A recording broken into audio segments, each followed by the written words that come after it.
You need a new website is something that I don't like to have to tell people because I know that there's time and money and headaches involved with doing that. So when is it time to fire your website, or when can you just improve it? Take a listen to this episode and find out. Welcome to another episode of the Wedding Business Solutions Podcast.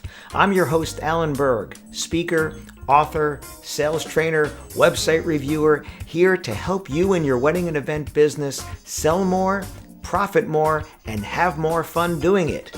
Enjoy this episode. Hi, it's Alan Berg, and welcome to the Wedding Business Solutions Podcast. Today I want to talk about a topic that I get asked about every once in a while, which is, when is it time to fire your website? Or better yet, is it time to fire your website? So my first book, which some of you have read, some of you may not know about, is called If Your Website Was an Employee, Would You Fire It? And if I ever write another website book, it'll probably be called 5 Signs It's Time to Fire Your Website. So let's talk about some of those things. We know that your website is the first place that people go when they are trying to find out more about you. So whether they're coming from another site, whether they're linking through from Google or whatever, they're likely to come through your website. And I say this all the time, you don't get business from your website, you get business through your website. They came from somewhere to your website, come through to get to you. So when is it time to fire your site? The first sign is one that I've spoken about, and it's kind of one that we laugh about a little bit, but it's true. If your website looks like you made it yourself, it's time to fire it. I didn't say you couldn't make it yourself. It just shouldn't look like you made it yourself. And the reason is, when it looks like you made it yourself, you're bringing down the quality of your products and services compared to a company that has invested in a site that looks better, that looks more comparable. Unfortunately, people aren't comparing you just to other people in your category and market. They're comparing you to every website they ever visit, because a website is a website is a website in terms of experience. So the experience has to be comparable to, or at least feel more comfortable to, whatever they're coming from. So Wedding Wire or The Knot or Easy Weddings or Weddings Online or Guides for Brides or whatever it is, it should feel comparable that, hey, this is a good handoff. I've come from here, I've come to you, and it feels kind of similar. So that's why I don't like sites that are black with white text. Besides being hard on your eyes, Google doesn't do that. Facebook doesn't do that. Amazon doesn't do that. The Knot doesn't do that. And when they all do that, we'll follow. But right now, a light background, white background, nice and clean. The color should be coming from the photos, not necessarily coming from the site itself. Actually, I had that conversation with somebody today as well. So if your site looks like you made it yourself, investing in a new site is probably a good idea, whether you make it yourself or someone else, because think about how much one lost sale costs you in dollars. Would a new site cost you the same? Would it take 2? I remember getting a call one time, a frantic call from a friend of mine, Aldo Ryan. And Aldo's like, Alan, I need your help. I said, what's going on? He goes, I just lost the sale. Someone that was referred by a wedding planner, they went to his site. They went back to the planner, said, we don't like his site, refer us to someone else. And she's like, no, you're going to love him. He's great. I've worked with him before. They said, we don't like his site. He lost the sale, didn't even get the contact by the customer because they didn't like his website. And that cost him more than a new site would have cost him to make.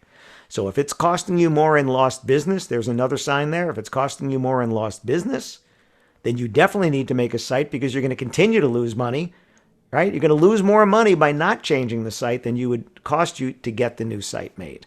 So when is it time to fire your website? If you're not getting conversion, you're getting traffic to the site, but they're not converting to inquiries. Now, some of those are easy fixes, and I'll speak about that in another episode about how to get more people to contact you. But let's say you have good calls to action all over the place, and you have photos and stuff, and they're just not converting. The first thing to figure out is, are the right people coming? Because they may not be. And if they're not the right people, let's market ourselves differently. Not enough people are coming. In that case, we need to market ourselves more. Or people are coming, they're not liking what they're seeing. Can you fix the design, or is it time to let it go?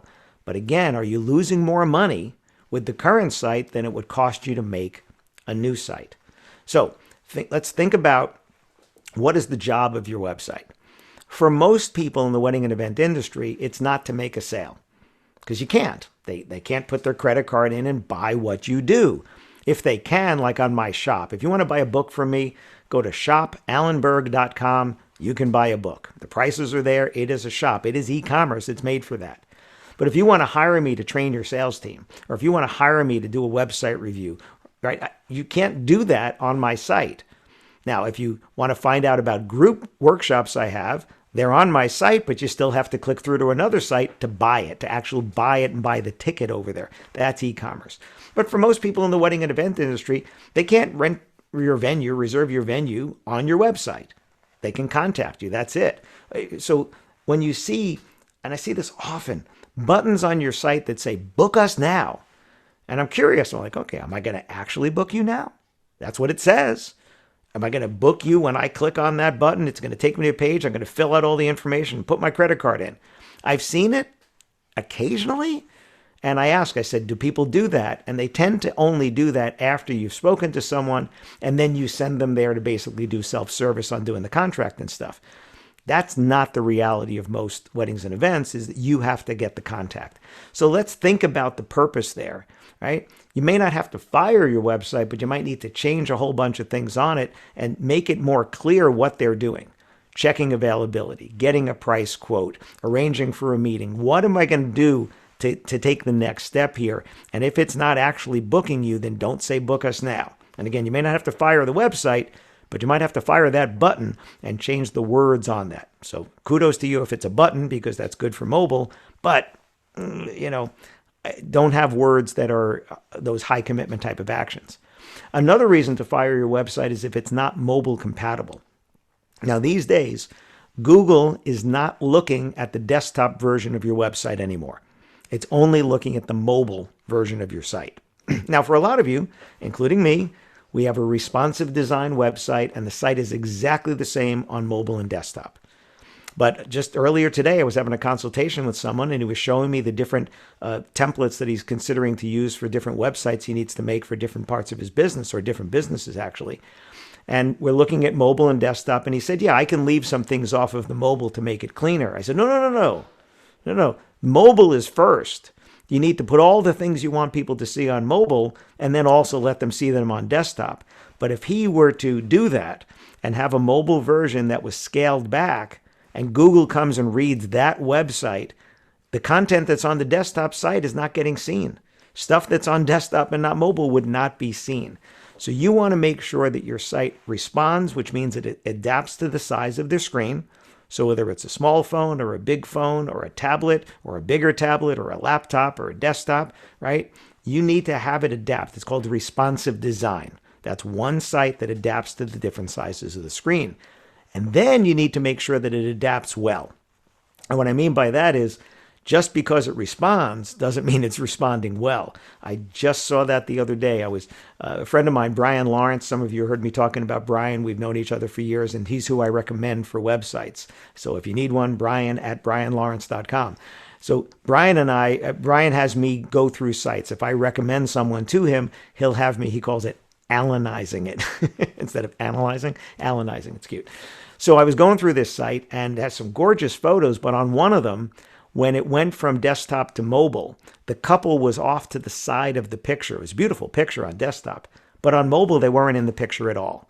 And that's a very common thing that happens with responsive design. You have to make sure, is it going to take the middle of the photo and put that on mobile? Is it going to take the left or the right, or is it just going to shrink the whole thing down, in which case it may not look that good either. So it was just one photo that had to be changed. It's a very common thing there. You need to look at your phone and pull up every page on your website, on your phone, and make sure that it responds well. I've seen text that's too big. I've seen text that's too close to the edges. A bad user experience makes your business look less professional, and they will just go away because you are one click away from them going to somebody else's website. So there are some signs that maybe you either need to change your website or maybe even fire it. But certainly, if it's not working well on mobile, if it's not responsive design, If it doesn't pull up on certain devices, like if you still had Adobe Flash, which is an old way of showing video. I saw a site just the other day, still had Adobe Flash on it. And what came up? A box that says this is not supported. So they really need to change their site. This site looked like whenever they first put up a website, they just left that website there. It was a very popular restaurant too. And I don't know why they don't change it. I guess they figure it's not hurting them, but it really is, because it would have been a lot easier and more friendly I pulled it up on my phone and it would just shrunk down so small there. So there's a bunch of reasons why you might want to change your website or update it. Thanks for tuning in to this episode of the Wedding Business Solutions podcast. Full transcripts of this and every episode are available on my website at alanberg.com. And if you have any questions about anything in this episode or any of the episodes, or you'd like to make a suggestion for a future topic or a guest for one of my dialogue episodes, you can email me directly at alan@weddingbusinesssolutions.com. Please subscribe to this channel, post a review if your platform allows it, and if you don't get email updates of the latest episodes, as well as upcoming workshops and masterclasses that I have, you can join at connectwithalanberg.com. I look forward to seeing you on a future episode. Thanks.